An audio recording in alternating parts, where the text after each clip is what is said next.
Muito bem, queridos irmãos, vamos nesse instante pensar em Jesus. Visualizemos a figura do Mestre em nossa tela mental, luminoso, resplendente em sua luz misericordiosa, que banha todo o planeta Terra que ele fundou e dirige. Cristo nosso Senhor.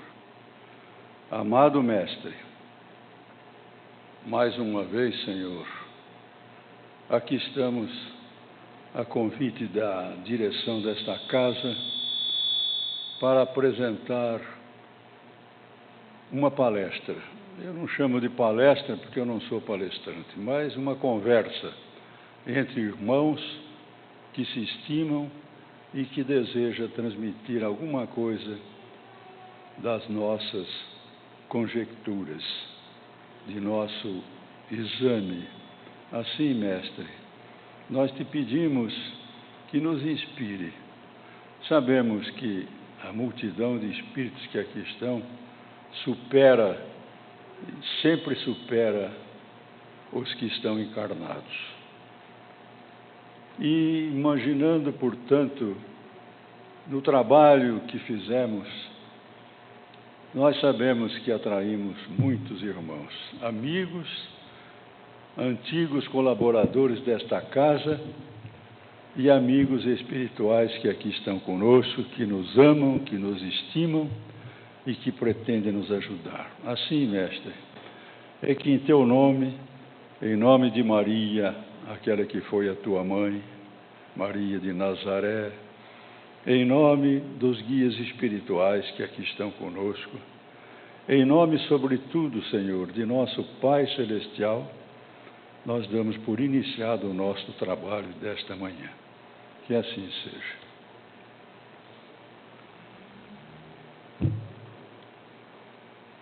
Deixa eu trocar o farol aqui, pôr o farol de neblina, porque vai ficando velho, né? Tudo vai decaindo. Mas está bom. Vocês sabem que o Gui, tudo que vai falar, escreve. Primeiro porque é mais fácil para mim, minha memória de hoje não é a mesma de 20 anos atrás, né? Às vezes quer lembrar um nome de um instituto, alguma coisa, e na hora não aparece. Então, escrevendo, está escrito, a gente lê, discursando, tudo bem. É assim que nós vamos ver hoje sobre a fé e as obras. É uma página muito importante, vocês prestem atenção, porque é fundamental para uma fé robusta de cada um de nós. Evidentemente, irmãos, muitos são os caminhos e as fórmulas descritivas, orais e escritas, que comumente são usadas para clarificar determinado tema. A dança das palavras, a orquestração dos argumentos é muitas. Em cada cabeça, uma sentença, entre aspas, diz o adágio popular, né? Todavia, a verdade é uma só. A razão somente concorda e aceita a que traz em seu bojo a lógica irrefutável da verdade. Ou seja, a que mais se aproxima da verdade integral. Quem é? Deus. Sobre a fé, as páginas e escritos são incontáveis. Páginas belíssimas foram escritas para exaltar o seu valor, que mais uma seria dispensável, não fosse com a finalidade de aprofundá-la em sua parte esotérica. Agora eu esclareço. Por que esotérica? Muita gente não sabe, né? O termo vem do esoterismo, ou seja, doutrina que preconiza que o ensinamento científico, filosófico ou religioso deve ser ministrado a um número restrito de iniciados. Quer dizer, se a pessoa não é iniciada, não adianta projetar alguma coisa dentro do esoterismo, que ele não vai entender. Ou seja, aqueles que se interessam realmente em aprofundar o conhecimento da verdade. No nosso caso, adeptos do Espiritismo, esse interesse é constante, não é assim? Todos nós estamos buscando a verdade, então o interesse nosso é constante. Então, é um interesse esotérico, sim, porque queremos conhecer a verdade integral que é Deus. Mas se buscarmos a resposta nos gigantes do cristianismo nascente, encontraremos definições como estas, por exemplo, abre aspas, a fé consiste na firme confiança daquilo que se espera, na convicção daquilo que não se vê. Isso declara o apóstolo Paulo em sua carta aos Hebreus, já citada anteriormente. E por essa afirmação de Paulo, podemos concluir que a fé é a substância das coisas desejadas. Abro aqui um parêntese para dizer, com o dicionário do Aurélio, que substância é a parte real, essencial de alguma coisa. A natureza de um corpo, aquilo que se define, ou melhor, aquilo que lhe define as qualidades materiais e imateriais. Também, irmãos, no apóstolo Tiago, logo no início de sua carta, encontramos esta belíssima e profunda definição sobre a fé.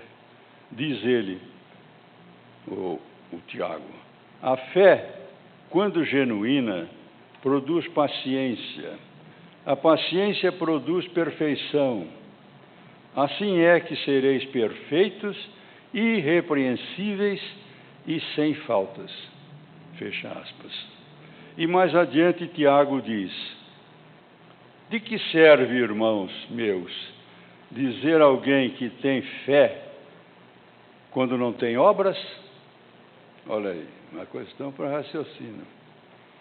Poderá, porventura, a fé salvá-lo?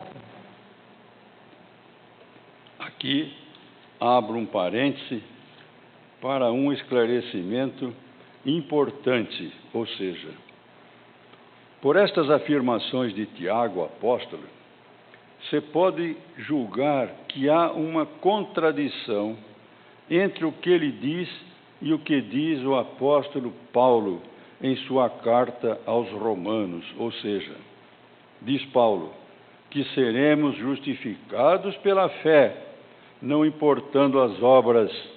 O suficiente, diz, seria crermos em Jesus Cristo. E emenda, porém, aquele que não obra, mas crê naquele que justifica o ímpio, a sua fé lhe é imputada como justiça. Quer dizer, se ele crê em Jesus, segundo Paulo, e não tem problema, ele é consagrado pela fé. Mas, em sua carta aos Romanos, Paulo praticamente se contradiz, porque ele diz, a fé é o princípio da salvação, o fundamento, a raiz de toda a justificação, uma vez que sem ela não é possível, sem ela é impossível agradar a Deus. Prestemos atenção nisso, isso é muito sério. Mas não há confronto, irmãos, ou contradição entre o apóstolo Tiago e Paulo.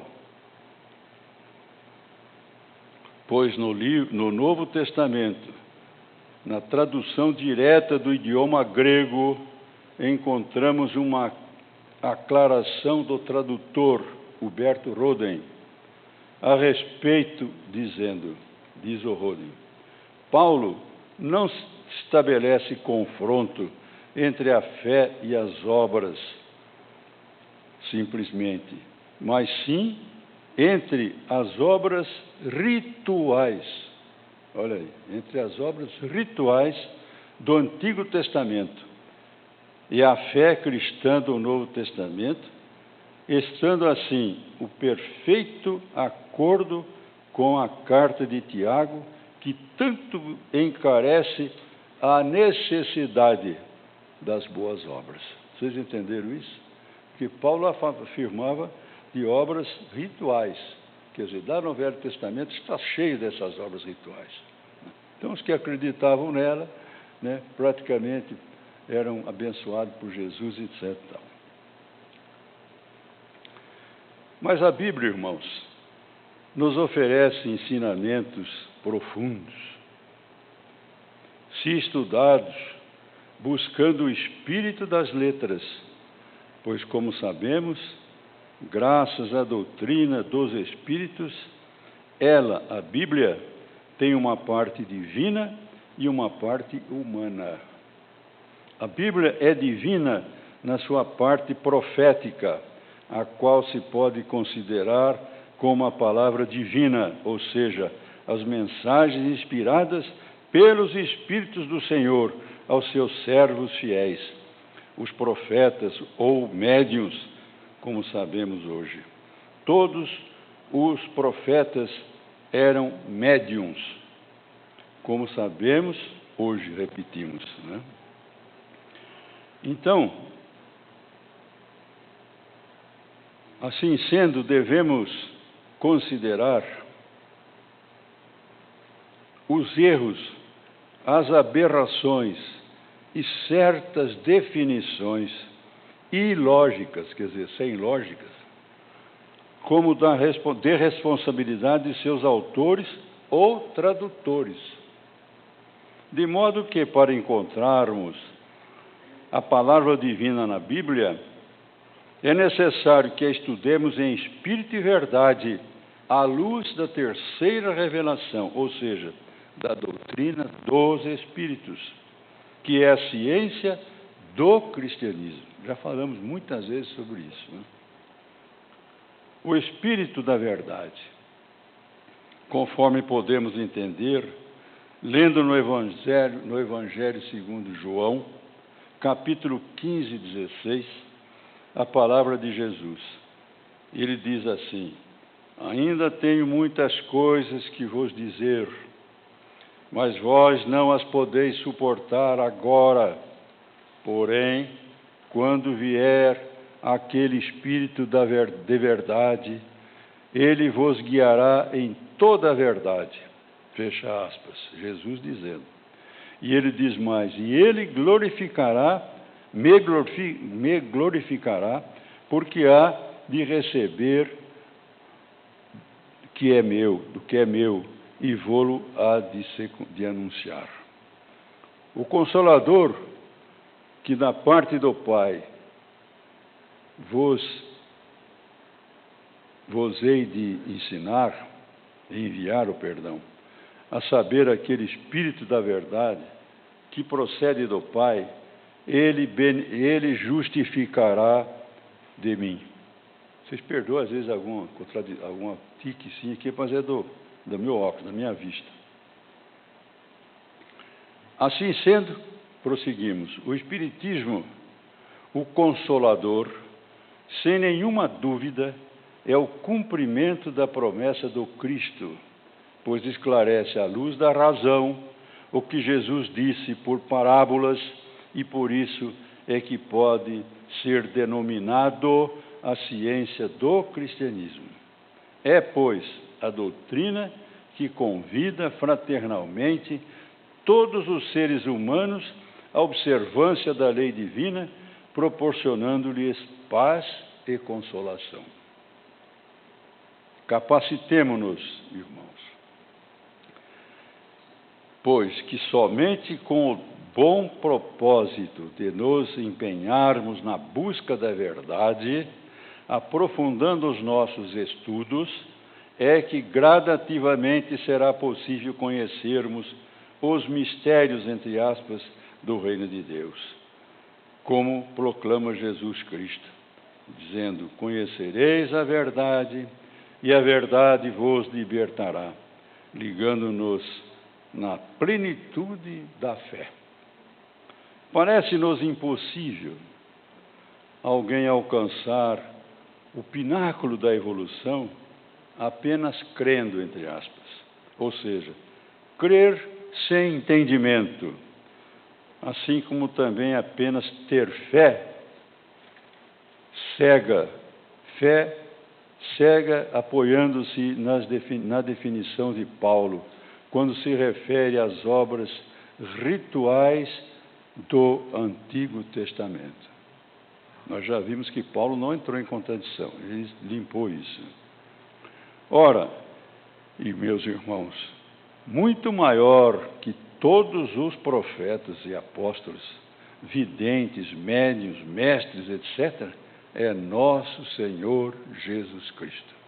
Repito, é nosso Senhor Jesus Cristo, fundador, construtor desse planeta que habitamos e que Ele dirige. Então, fica claro, a cada um será dada segundo as suas obras. É a lei das obras, não tem outra. Nada mais, nada menos. E exemplarmente clarificada pela doutrina dos Espíritos do Senhor. Então fica claro que o Espiritismo é realmente a ciência do cristianismo. Isso nós não podemos esquecer nunca. Por que ele é a ciência do cristianismo? Já expliquei isso em várias reuniões que eu tive aqui. Porque ele nos ensina a conhecer a verdade, buscando através do estudo. Não está ouvindo direito aí?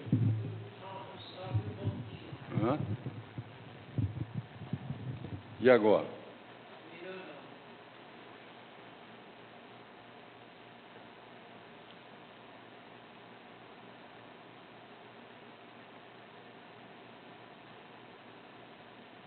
É a lei das obras, repetindo, nada mais, nada menos, e exemplarmente clarificada pela doutrina dos Espíritos do Senhor. Então fica claro, já disse isso e repito, que realmente o Espiritismo é a ciência do cristianismo. Ou seja, que nos dá ciência, razão, lógica, a tudo o que está oculto na sublime mensagem de Jesus. Se nós queremos descobrir a verdade através da mensagem de Jesus, tem que aplicar os métodos que ensina Kardec. Buscar, através da fé raciocinada. Então, fica claro que a fé cega não tem consistência. Não tem mesmo. Como nada examina, nada conclui pela razão e pela lógica. Não dá segurança e, o pior, pode levar ao fanatismo. E este fanatismo pode levar o ser humano à prática de atos indignos e violentos. Nós temos assistido isso através da mídia, na televisão. A fé cega também se desmorona diante do primeiro confronto com a razão. Conheci mais de um caso de pessoas amigas que diziam ser religiosas e de profunda fé. E assim, eles caíram, porque diante de um trágico acontecimento na família, na morte de um ser querido, de um filho, de esposa, ou de alguém bem querido, aonde foi essa fé dele? O que fez essa fé? Se tornaram descrentes do dia para a noite. Vários amigos procuraram essas pessoas para consolá-las. Isso é coisa que eu conheci, que eu convivi com isso. E nada adiantou, porque eles não tinham consistência, não tinham o saber, não sabiam, não conheciam a verdade que está no cristianismo do Cristo, clarificada pelo Espiritismo, o Consolador prometido por Jesus, que através de Kardec ele codificou.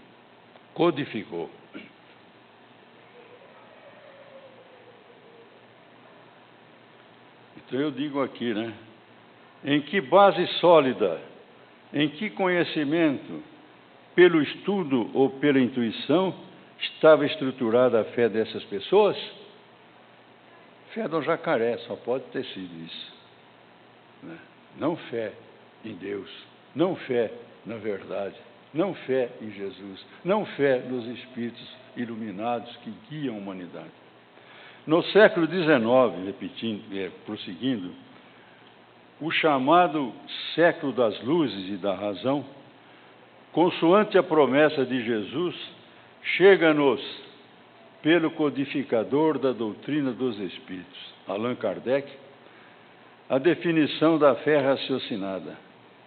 A fé raciocinada, por se apoiar nos fatos e na lógica, nenhuma obscuridade deixa. A criatura crê porque tem certeza, e ninguém tem certeza senão porque compreendeu. Essa é, portanto, a fé inabalável que pode encarar a razão de frente em qualquer época da humanidade. Isso tudo é ciência, meus irmãos, é pura ciência. Fé é conhecimento, fé é certeza, nada mais, nada menos que isso. Mas aqui eu abro um parênteses, o tempo está passando, mas... Não, ainda tem muito tempo. Aqui eu abro um parênteses para dizer o seguinte, né? Muita gente pode dizer assim, mas a minha avó era uma católica apostólica romana e tinha uma fé extraordinária. A minha era assim.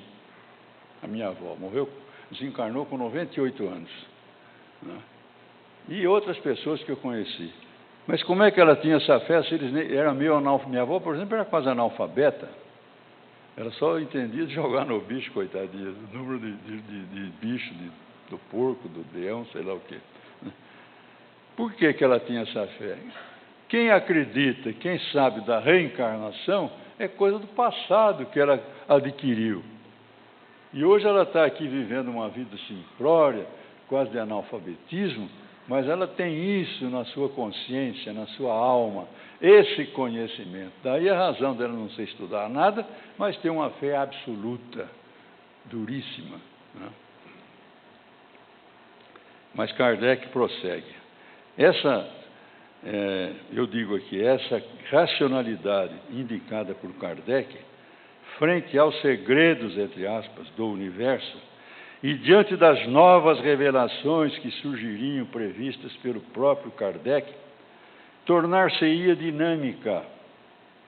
Ou seja, a cada nova revelação, para evoluirmos no campo do conhecimento e da fé, teríamos que nos dedicarmos aos estudos e análise dos fatos novos, oriundos das novas descobertas, crendo que por esse raciocínio podemos agregar a fé raciocinada, a fé raciocinante, ou seja, a fé que raciocina de forma dinâmica, dinâmica, indo mais além da dependência dos fatos e dos sentidos. Ela desbrava o campo da intuição e sabe justificar a criação das coisas no planejamento divino. De modo que essa racionalidade dinâmica ou fé raciocinante é que nos atualiza no campo do conhecimento, aprimorando-nos ainda mais da verdade de Deus. Eu abro um esclarecimento aqui importante para entender isso aqui. Por que ela é dinâmica, né? Por que ela tem que ser raciocinante? Porque Kardec diz, fé raciocinada, sim. Naquela época ela foi raciocinada. A minha, na época 20 anos depois, 30 anos depois, que surgiram muitas coisas novas e que o adepto estudou, buscou. Então, ele passou a ter uma fé raciocinante, quer dizer, dinâmica. Não, é como aquela placa que está ali na frente. Disse Jesus, está no Evangelho, vocês podem buscar. Aquilo foi criação minha, não a mensagem, mas a placa. Jesus disse assim: amai-vos uns aos outros, tanto quanto eu vos amei. Amei o que é? Passado, não é, professora? Não é passado? É passado. Mas Jesus nos ama constantemente, como é que é passado? Ele continua nos amando, então eu troquei, botei tanto quanto eu vos amo. Ama sempre, nunca vai deixar de nos amar. Então está errado o português aí, deviam ter corrigido isso. E eu não sou nada, hein? Eu não sou estudante, não tenho diploma de ginásio, nada disso, eu tenho grupo escolar só. Mas já descobri esse negócio. Então, a fé, ela foi raciocinada no tempo de Kardec, mas agora é raciocinante. Quantas coisas novas André Luiz nos trouxe, Emmanuel e tantos outros espíritos trouxeram, Joana de Ângeles, o Inácio Ferreira e tantos outros. Então, ela é dinâmica, não é isso? Ou eu estou enganado? Creio que não. Então, uma coisa interessante, nessa ascensão mística sobre a fé, embasados nas afirmações do apóstolo Tiago, podemos agregar mais duas denominações da fé. Lá vai ela: a fé realizante e a fé dinamizante, divinizante. Vocês estão entendendo? Uma fé realizante e a fé divinizante. E eu explico por quê. Analisemos. Ninguém que não haja adquirido uma fé robusta, à luz da razão, não poderá apresentar natural e progressivamente realizações concretas no terreno moral, social, espiritual, objetivando principalmente a felicidade coletiva.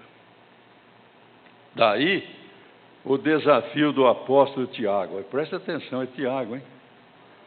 Diz ele, abre aspas, mostra-me a tua fé sem obras, meu irmão, que eu te demonstrarei pelas obras a minha fé. Ele não precisa falar que tem fé. As obras que ele faz no bem já provam que ele tem fé, e a fé é verdadeira, a fé é realmente cristã. Claro, eu digo, pois Tiago considerava ser isso impossível, por saber que somente quem adquiriu a certeza da existência de um Deus e de suas leis soberanas, pela via da fé raciocinada e raciocinante, não mais permanece ocioso, cruze os braços e nada realize, pois é impelido pela própria consciência a trabalhar e a realizar. Aqui uma advertência para todo espírita, viu? Espírita cristão tem que pôr atenção nisso. Não adianta ele vir no centro tomar passe, desculpe eu falar assim, querer tomar o passe para melhorar o seu estado e coisa. Seu estado só vai melhorar a hora que ele chegar a esse ponto. Não precisa nem vir ao centro. Ele vai chegar nesse ponto.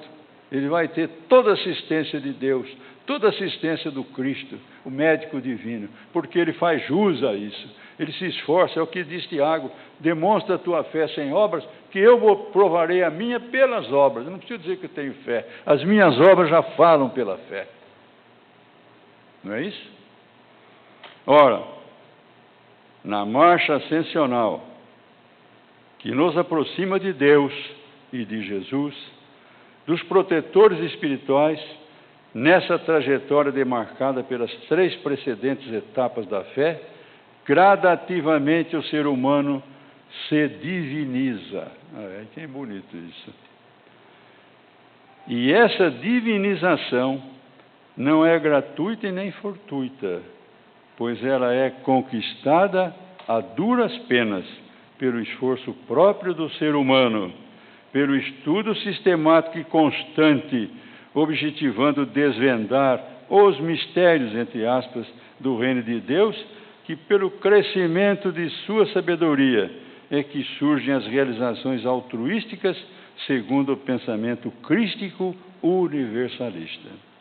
Sem dúvida, alcançando esse patamar na escala evolutiva, o ser humano entra numa roda viva de realizações belíssimas que gradativamente o diviniza, aproximando-o do seu Criador, Deus. Quanto mais descobre, mais se conscientiza, quanto mais aprende, mais sabe, e maior é a sua certeza. E quanto mais sabedoria a respeito das leis da vida, maiores são as suas realizações. Ninguém fica parado, realiza constantemente. Pode estar com 100 anos, se ele tiver força, ele vai realizando, né? E quanto mais obras realiza, mais se diviniza. Eis, portanto, irmãos, a nosso ver, a fé divinizante, a fé, pois, que diviniza. Como é que nós vamos querer chegar a uma divindade? Imagine Jesus. Quantos milênios Jesus lutou, trabalhou para chegar onde ele está? E ele não parou aí, não. Ele disse mais: tudo o que eu faço, vós podereis fazer também. E mais. Esse mais que ele disse, quer dizer que ele também ia ter que fazer mais. E nós também. Não ia fazer só o que ele fez, ia fazer muito mais. Mas depende de nós. Então aqui, olha, para encerrar, não podia deixar de encerrar essa palavra, ainda tem uns 5 minutos. Não poderia encerrar, irmãos, este meu modesto estudo sobre a fé, sem afirmar que as realizações da doutrina espírita, através dos espíritas conscientes e aplicados em tarefas edificantes, encarnados e desencarnados, é a maior e a mais evidente prova dessa fé, raciocinada, raciocinante, realizante. Ouçamos o que diz André Luiz no último capítulo de seu livro, Os Mensageiros, despedindo-se do seu trabalho a um posto de socorro na crosta terrena. E quando eu não lembro o nome agora, perguntei para ele, também não lembro. A colônia espiritual que ele foi, junto com o Aniceto e outros espíritos que estavam em nosso lar, né? Mas ele diz o seguinte: ele foi nessa colônia, trabalhou lá muito tempo. O livro todo é o segundo livro do Chico Xavier, Os Mensageiros. A minha está relendo, eu já li 2 vezes. Então, ali ele presta um serviço agradável. Mas olha que ele estava ainda praticamente se iniciando. Ele tinha saído lá dos pântanos, foi para o nosso lar, trabalhou, escreveu o livro Nosso Lar, quer dizer, progrediu. Aí ele vai lá para esse posto de socorro na crosta ajudar. Aí ele diz assim, né? Abre aspas: a claridade extensa que me felicitava agora o Espírito fornecia mais largo conhecimento de Jesus. Compreendia então que a fé não constitui uma afirmativa de lábios,